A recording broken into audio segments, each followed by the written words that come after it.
ये रक्त कहां से रिस रहा है?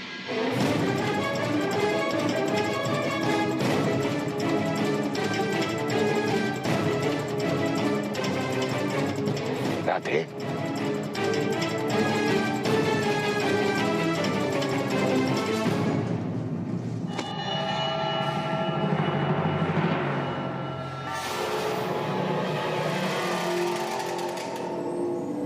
इतने डंक सेट तुमने? तुम इस कीड़े को यहां से हटा भी सकते थे, इसे मृत्यु का द्वार भी दिखा सकते थे। अपने गुरु के विश्राम के लिए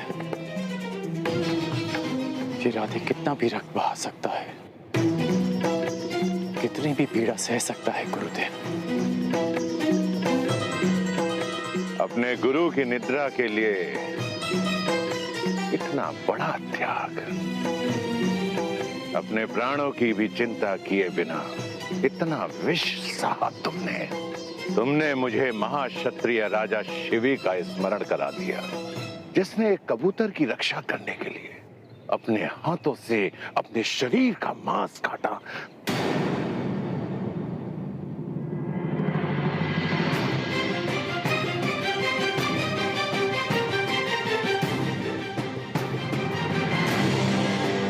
क्षत्रिय? कौन हो तुम राधे? मैं राधे, आपका शिष्य कर्ण। ये मेरे प्रश्न का उत्तर नहीं है कर्ण। मनुष्य अपने कर्म से बल और सिद्धि अर्जित करता है, परंतु जन्म और कुल से संचित संस्कार और गुण उसका साथ नहीं छोड़ते हैं।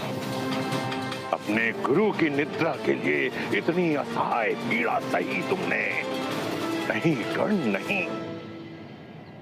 ये एक ब्राह्मण कुल के बालक के लक्षण नहीं हो सकते हैं, कदापि नहीं हो सकते। जब तुम मुझसे दीक्षा लेने आए थे,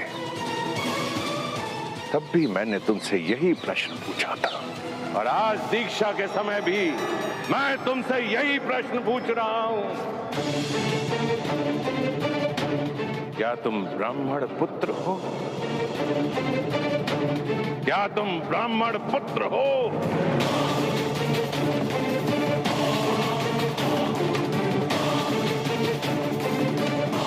नहीं गुरुदेव,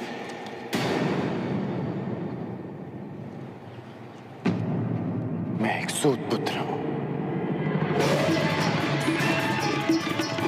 राधे कर्ण,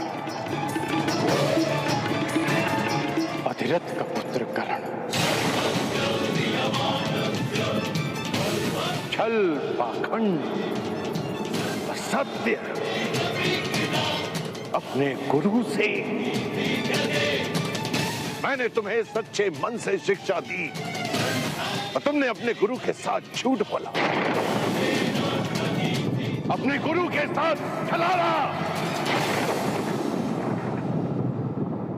क्योंकि मुझे शस्त्र बल चाहिए था गुरुदेव, क्योंकि अपना परिचय छिपाने के छल के अतिरिक्त मेरे पास और कोई हल नहीं था। क्योंकि कोई भी गुरु एक सूत पुत्र को धनुर्विद्या नहीं देना चाहता था, और आप मंगाया क्या? आप भी ब्राह्मणों के अतिरिक्त किसी और को शिक्षा नहीं देते। गुरुवर, आपके अधीन वर्षों शिक्षा ली मैंने। आप ही बताइए कि क्या इस कर्ण ने आपकी किसी भी आज्ञा का उल्लंघन किया? क्या ये अधिरथ पुत्र अपने गुरु की किसी भी परीक्षा में असफल हुआ? सफल हो या असफल, छल छल होता है कर्ण। और तुमने शिक्षा ग्रहण नहीं की, चोरी की है तुमने। तुम्हें इस अपराध का दंड मिलेगा। तुमने मेरे दिव्यास्त्रों को प्राप्त करने के लिए अपने गुरु से झूठ बोलने का महापाप किया है। रोक है तुम पर। अब तुम अपने गुरु से श्राप भी लेते जाओ। मैं जमदग्नि पुत्र परशुराम तुम्हें श्राप देता हूं कि मेरे द्वारा दिए गए दिव्यास्त्रों का तुम उपयोग नहीं कर पाओगे। जिस समय तुम्हें इन दिव्यास्त्रों की सबसे अधिक आवश्यकता होगी, उस समय तुम इसके अनुसंधान की विधि भूल जाओगे।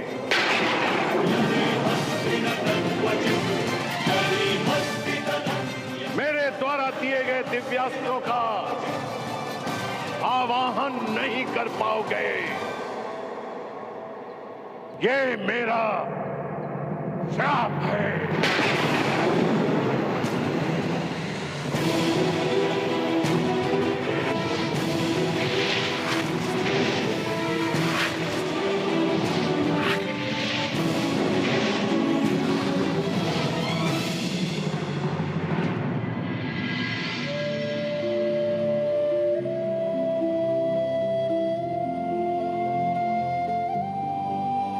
अपने गुरु से छल करने के पश्चात तुम अपने गुरु से दृष्टि मिलाने का साहस कर रहे हो। चले जाओ यहां से कर्ण, चले जाओ। इस श्राप के बाद ये पवित्र भूमि भी अभिशापित और अपवित्र हो गई है। जाओ। यदि ऐसा है तो ये स्थान तभी अपवित्र हो गया था जब मैंने पांव रखे। श्राप आपने मुझे आज दिया, परंतु अभिशापित तो मैं जन्म से ही रहा हूं।